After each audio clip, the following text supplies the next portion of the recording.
गजा war room गजा की कशीदा सूरत हाल से मुतालिक आपको वॉर रूम मुसलसल अपडेटेड रखा हुआ है। सबसे पहले आपको बताएं कि गजा में फ़लस्तीनियों पर इस्राएली फ़ौज के हमलों की रिपोर्टिंग करती तुर्क खबर एजेंसी की रिपोर्टर जज्बात पर काबू ना रख सकी।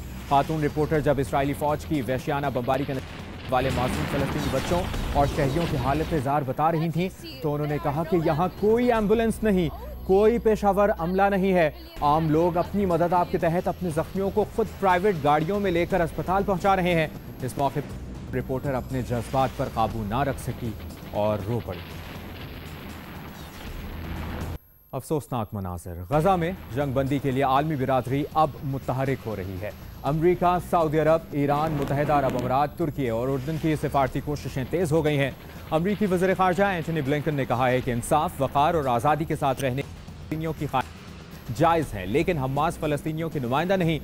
अरब अमारात के सदर शेख मोहम्मद बिन जायद और अमरीकी सदर जो बाइडन ने शहरियों के तहफ़्फ़ुज़ को तरजीह देने और इंसानी इमदाद के लिए महफूज राहदारी खोलने की ज़रूरत पर जोर दिया है। ईरान के सदर इब्राहिम रईसी ने भी सऊदी वली अहद शहजादा मोहम्मद बिन सलमान से राब्ता किया है। फ़लस्तीनियों के खिलाफ जंगी जराइम के खात्मे पर इत्तफ़ाक़ किया है।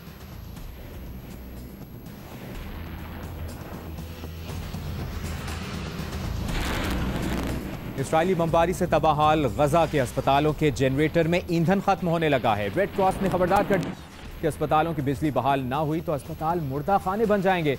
इसराइल ने यरगमालियों की रिहाई तक नाकाबंदी खत्म करने से इनकार कर दिया है। मजमूई तौर पर शहीद होने वालों की तादाद 1400 से ज़्यादा हो गई है। मिस्र ने गजा के पनाह गुज़ीनों को महफूज राहदारी फराहम करने से इनकार कर दिया। उस जानिब इसराइल पर हमास के हमलों में हलाक होने वालों की तादाद 1300 तक पहुँच गई। इसराइली फ़ज़ाइया ने शाम के शहरों दमिश्क और हल्ब के हवाई अड्डों पर भी बम बरसा दिए, रनवेज़ को नुकसान पहुँचाने का दावा कर दिया।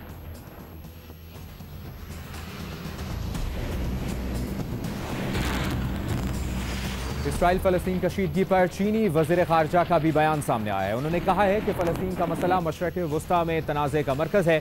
फ़लस्तीनी अवाम को इंसाफ न मिलना इस तनाज़े की वजह बना। चीन शहरियों को नुकसान पहुँचाने वाले इक़दामात की मुखालिफत करता है, आलमी क़वानीन की खिलाफ वर्जियों की मज़म्मत करता है।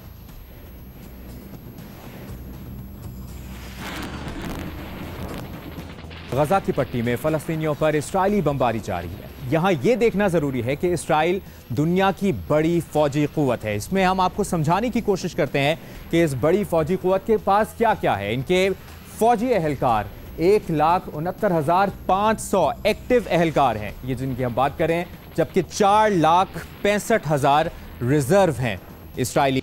और ये इनकी फ़ौजी क़ुव्वत है। जबकि अगर लैंड पावर की बात की जाए तो इनके पास 2000 से ज़्यादा टैंक्स मौजूद हैं। और हम ये भी आपको बताएं कि इनकी जो आर्टिलरी है उसकी तादाद है 530। इसराइल दुनिया की बड़ी फ़ौजी क़ुव्वत है और इनके पास एयर पावर में F-16 196 F-16 है, जबकि 83 F-15 तैयारे हैं। और आपको ये भी बताएं कि इनके पास F-35 F-35 30 तैयारे हैं इसराइल के पास। और अपाचे अटैक हेलीकॉप्टर्स की तादाद इनके पास 43 है। एयर पावर का हम जिक्र कर रहे हैं और ये इसराइल जो कि दुनिया की बड़ी फ़ौजी क़ुव्वत है उसके पास रेडार कंट्रोल लॉन्चर्स भी मौजूद हैं। और आयरन डोम का हम जिक्र कर रहे हैं, इसराइल के पास मज़ीद वो भी हम आपको बताएं नेवल पावर में इनके पास पेट्रोल एंड कोस्टल कम्पैटिडेंस 49 है इसकी तादाद, जबकि सबमरीन्स की तादाद 5 है। और यहाँ ये बताना ज़रूरी है कि फ़लस्तीन की कोई बाकायदा फ़ौज नहीं है।